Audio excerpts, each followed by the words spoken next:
ഇറാനുമായി സമാധാന ചർച്ചയ്ക്ക് അമേരിക്ക ശ്രമിക്കുന്നു എന്ന റിപ്പോർട്ടുകൾ പുറത്തു വന്നെങ്കിൽ പോലും സമാധാനത്തിനുപരിയായി തന്നെ മറ്റൊരു കരയുദ്ധത്തിനുള്ള സന്നാഹ പുറപ്പാടാണോ ഇവിടെ അമേരിക്ക നടത്തുന്നതെന്ന ആശങ്കകൾ ഉയരുകയാണ്. കാരണം ഏകദേശം 7000 സൈനികരെ വിന്യസിപ്പിക്കാനുള്ള നീക്കമാണ് ഇപ്പോൾ അണിയറയിൽ നടക്കുന്നത്.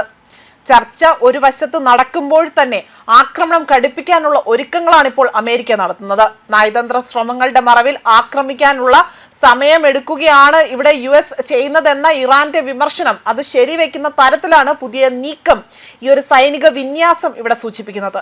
ഇത് ഇറാനിൽ ഉടനീളം ആശങ്കകൾക്ക് കാരണമായേക്കുമെന്നും 82ാം എയർബോൺ ഡിവിഷനിലെ 2000 സൈനികരാണ് ഇപ്പോൾ പശ്ചിമേഷ്യയിൽ പുതുതായി തന്നെ എത്തുന്നതെന്നതാണ് മറ്റൊരു കണക്കുകൂട്ടൽ സൂചിപ്പിക്കുന്നത്.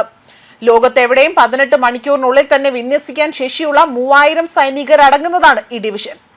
അതേപോലെ തന്നെ ഇമ്മീഡിയറ്റ് റെസ്പോൺസ് ഫോഴ്സിൽ നിന്നുള്ള സൈനികരെയാണ് പശ്ചിമേഷ്യയിലേക്ക് കൂടുതലായി തന്നെ അയക്കുന്നത്. Division commander major general Brander ആണ് ഈ ഒരു സംഘത്തിന് നേതൃത്വം നൽകുന്നത്, അല്ലെങ്കിൽ ഈ സൈന്യത്തിന് നേതൃത്വം നൽകുന്നത്. വരും ദിവസങ്ങളിൽ ഇതേ ബ്രിഗേഡിയൻ അവിടെ നിന്ന് കൂടുതൽ സൈനികരെ അയച്ചേക്കുമെന്ന് തന്നെയാണ് ഇപ്പോൾ വൃത്തങ്ങൾ ഉദ്ധരിച്ചുകൊണ്ട് റിപ്പോർട്ടുകൾ പുറത്തു വരുന്നത്. നിലവിൽ 4500 മറൈൻ സൈനികർ പശ്ചിമേഷ്യയിലേക്ക് പുറപ്പെടുന്നുണ്ട്. പശ്ചിമേഷ്യ, യൂറോപ്പ്, അമേരിക്ക എന്നിവിടങ്ങളിൽ നിന്നായി തന്നെ ഏകദേശം 50,000 സൈനികർ പെന്റഗൺ എപ്പിക് ഫ്യൂറി എന്ന പേരിടുന്ന ഈ സൈനിക നീക്കത്തിനായി തന്നെ പശ്ചിമേഷ്യയിൽ നിലവിൽ നിലയുറപ്പിച്ചിട്ടുണ്ട്. അതേപോലെ ഇറാൻ ചർച്ചയുടെ മറവിൽ കരയുദ്ധത്തിന് ശ്രമിക്കുകയാണോ എന്നതാണ് ഇപ്പോൾ ഏറ്റവും കൂടുതലായി തന്നെ ഉയരുന്ന മറ്റൊരു ചോദ്യം. മാത്രമല്ല ദ്രുതഗതിയിലുള്ള ഒരു പ്രതികരണ സൈന്യത്തെയാണ് ഇവിടെ, അല്ലെങ്കിൽ ഒരു സേനയാണ് വിന്യസിപ്പിക്കാൻ ഒരുങ്ങുന്നത്. പാക് മധ്യസ്ഥയിലുള്ള US ഇറാൻ സമാധാന ചർച്ചാ ശ്രമത്തിന് പ്രസിഡന്റ് ട്രംപ് ആകട്ടെ പിന്തുണ പ്രഖ്യാപിച്ചതിന് തൊട്ടു പിന്നാലെ തന്നെ പശ്ചിമേഷ്യയിലേക്ക് അമേരിക്ക 2000 കരസൈനികരെ കൂടിയാണ് അയക്കുന്നത്. 82ാം എയർബോൺ ഡിവിഷനിൽ വിന്യസിപ്പിക്കാനാണ് ഇപ്പോൾ ഉത്തരവിട്ടിരിക്കുന്നത്.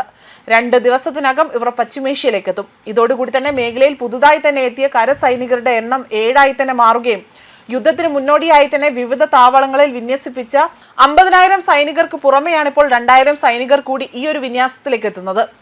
അതേപോലെ ചർച്ചകൾക്ക് പാകിസ്ഥാൻ മധ്യസ്ഥത വഹിക്കുമെന്ന പാക് പ്രധാനമന്ത്രി ഷഹബാസ് ഷെരീഫിന്റെ സോഷ്യൽ മീഡിയ പോസ്റ്റ് ഇപ്പോൾ ട്രംപ് അത് അദ്ദേഹത്തിന്റെ അക്കൗണ്ടിൽ പങ്കുവച്ചതായിട്ടുള്ള വിവരങ്ങളും പുറത്തു വരുന്നുണ്ട്. അമേരിക്ക തയ്യാറാക്കിയ 15 സമാധാന പദ്ധതി പാകിസ്ഥാൻ ഇറാന് കൈമാറിയതായും വിവരങ്ങളുണ്ട്. എന്നാൽ ഇതിന്റെ അടിസ്ഥാനത്തിൽ ചർച്ചകൾ നടത്താനുള്ള ശ്രമം, അല്ലെങ്കിൽ ആ ഒരു നിർദ്ദേശം ഇറാൻ സ്വീകരിക്കുമോ എന്ന കാര്യത്തിൽ ഇപ്പോൾ ഇസ്രയേൽ അതിലെ പിന്തുണയ്ക്കുമോ എന്ന കാര്യത്തിൽ പോലും ഇതുവരെയും വ്യക്തത വന്നിട്ടില്ല. അമേരിക്കയുമായി ചർച്ചകൾ നടക്കുന്നുണ്ട് എന്ന ട്രംപിന്റെ അവകാശവാദങ്ങൾ നേരത്തെ ഇറാൻ പരസ്യമായി തന്നെ നിഷേധിക്കുകയും ആക്രമണം അവസാനിപ്പിക്കുമെന്ന് ട്രംപ് പറഞ്ഞതിനു ശേഷവും ഇസ്രയേൽ ടെഹ്റാനിലെ സർക്കാർ സംവിധാനങ്ങളെ ലക്ഷ്യമിട്ടുകൊണ്ട് ആക്രമണങ്ങൾ തുടരുന്നതായും വ്യക്തമാക്കുന്നുണ്ട്. അതിനിടയിലാണ് ഇപ്പോൾ ചൈനീസ് വിദേശകാര്യ മന്ത്രി അടക്കം ഇപ്പോൾ ഇറാന്റെ വിദേശകാര്യ മന്ത്രിയുമായി ഫോണിൽ സംസാരിക്കുകയും സമാധാനത്തിനുള്ള അവസരങ്ങൾ എല്ലാ ഭാഗത്തു നിന്നും ഉണ്ടാകുന്നതായിട്ടുള്ള വിവരങ്ങൾ പുറത്തു വന്നിരിക്കുന്നത്. ന്യൂസ് ഡെസ്ക് കർമ്മ ന്യൂസ്.